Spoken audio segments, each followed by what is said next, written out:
Take one, action.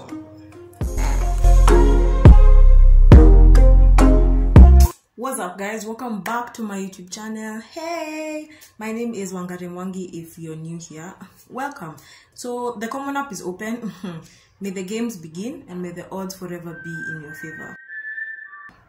So good luck to all of you. So today we're reading my Harvard essays. Yay! I've said this before. I think the Harvard essays were one of the most boring, but they're in high demand. So let's get it. So essay number 1. Sorry. Please briefly elaborate on one of your extracurricular activities or work experience. 150 words. This is what I wrote. The compass read 0 degrees 54 minutes south, 36 degrees 27 minutes east. Minutes, I don't know. At an altitude of 9,000 feet, we stood 25 kilometers away from our destination. After consulting our map and planning our route, we embarked on our hike to the crater peak of Mount Longonot in the Great Rift Valley, Kenya. The President's Award Kenya was a unique learning experience. In the expeditions, teams of 4 students would navigate remote areas to get to checkpoints and earn points towards their awards.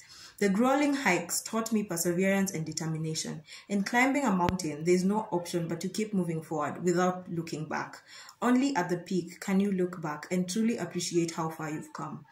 Teamwork was essential. Each member had to play their role effectively. More than receiving the silver award, I learned to think on my feet, to adapt, and to think outside the box. 150 words on the dot.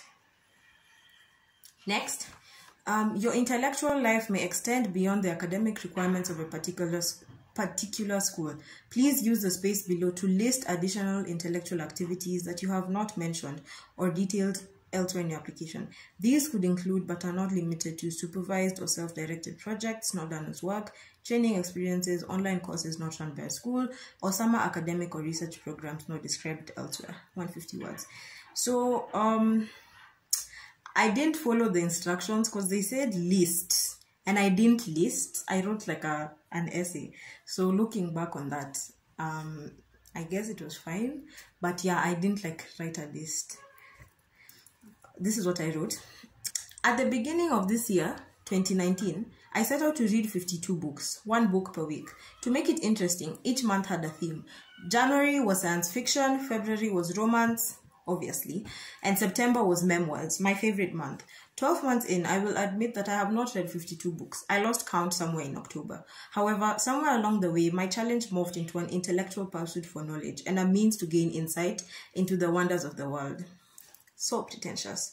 As I pored over Americana, Purple Hibiscus, Factfulness, Shoe Dog, Elon Musk, and Becoming, Elon Musk, The Quest for a Fantastic Future, and Becoming, my perspective changed. I embodied the characteristics of the characters. Ifemelu's courage, Michelle's composure, Phil Knight's grit, and Musk's futuristic thinking.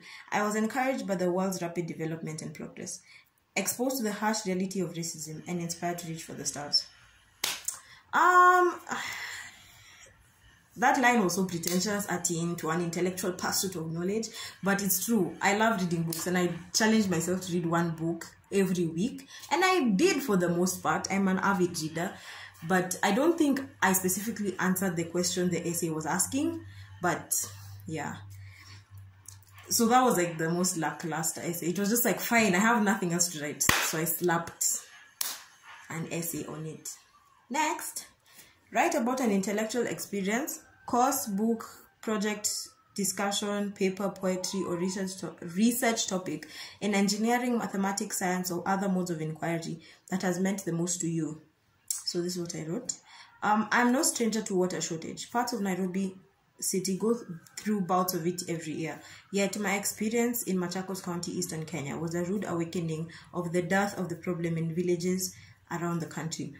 Earlier in my sophomore year, we hiked hills in Machakos. Our camp ran out of water after the very first day, and we had to resort to drinking the local sources of water, the village borehole. However, the water pump was broken. To our dismay, we were directed to the nearest stream, over 25 kilometers away, which we later discovered was more like a mud hole. Half our team had to hike another 10 kilometers to another town to get us jerry cans of water. The wait for water was a horrid experience, given that we had hiked the whole day in relentless heat. The feeling of intense need for something as basic as water was astonishing. Crippled by thirst and an equally strong sense of hopelessness, some people mustered the courage to drink a little of the stream water, paying dearly with their health later on. To imagine this was the daily lives of a group of people in my country was a devastating experience. At the same time, I thought of the people there as heroes without capes who managed to survive in extreme conditions that I and many others could possibly not survive in. Later that year, I got to experience a borehole drilling project in Machakos County, nearby the same village that we passed through. I saw the project as an opportunity to apply my theoretical knowledge in a real-life problem, while also satisfying my innate need to help the residents of that village by easing their burdens. The project involved months of planning, liaising with geological experts, surveying for an appropriate site, sampling soil and rocks, digging, and laying cement for the pump. The experience was exhilarating. As we worked, I could see the applications of Archimedes' principle, Hooke's law, and Newton's law of motion come to life like the diagrams from my physics textbook. Cringe.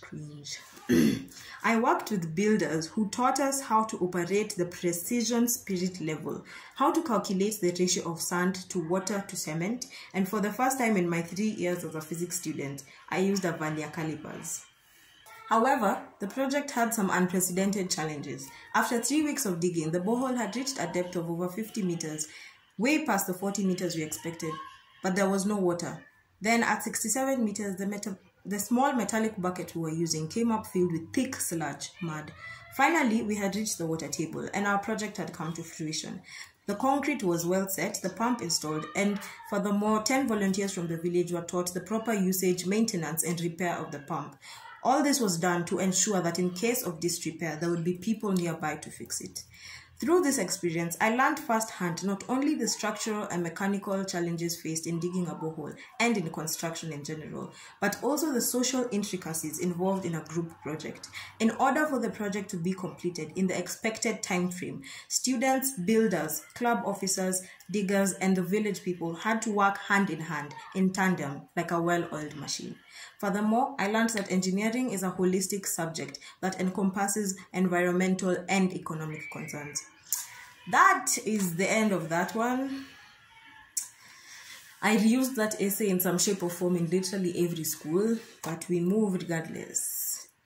I always apologize for noise in every video, but I swear, you guys, like, there's so much noise where I live, and I don't know if I need to start filming literally either in the middle of the night or at 7 a.m. I don't, like, who wants to sponsor me a ring light, honestly?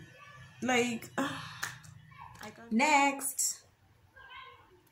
For international students, what specific plan do you have, if any, for the education you hope to receive? Receive 0 to 50 words. Imagine 50 words. Anyway, this is what I wrote. Though I want to pursue a career in civil engineering, my goals are far more ambitious. I want to revolutionize infrastructure systems in sub-Saharan Africa, to build environmentally sustainable cities. I want to construct eco-cities where buildings have green roofs, the sources of energy are all renewable, and construction materials are recyclable. That was 50 words. It's amazing to me to read about how I wanted to do civil engineering, and at the time I did. I was just like, I guess I didn't know any better, but it is something that I'm interested about. Like, I'm reading a book on solar energy, and it's fascinating. So because of like my experiences in Nairobi, like urban planning and energy and those stuff, I find it interesting. I just don't think that maybe I can approach it from like the mathematical aspect, I don't know, but I just don't think the technical aspect is for me. So anyway, guys, those were my essays. I hope you enjoyed this video of me reading my essays. Mulizi demand, okay. Don't don't forget to like, share, subscribe. Road to 500 subscribers. Yay! I can't believe it. But stick around for my next videos that are coming soon. And yeah. Okay, thanks. Bye.